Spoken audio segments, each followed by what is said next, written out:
আল্লাহ আমার সৃষ্টিকর্তা, আল্লাহ আমার সবার কাছে প্রিয় যিনি, তিনি আমার রব।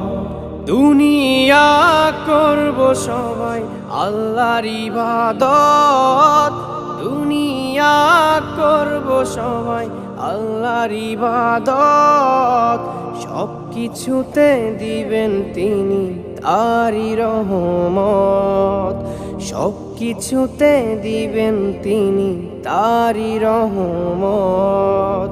আল্লাহ আমার সৃষ্টিকর্তা, আল্লাহ আমার সবার কাছে প্রিয় যিনি, তিনি আমার রব। আল্লাহ আমার সৃষ্টিকর্তা, আল্লাহ আমার সবার কাছে প্রিয় যিনি,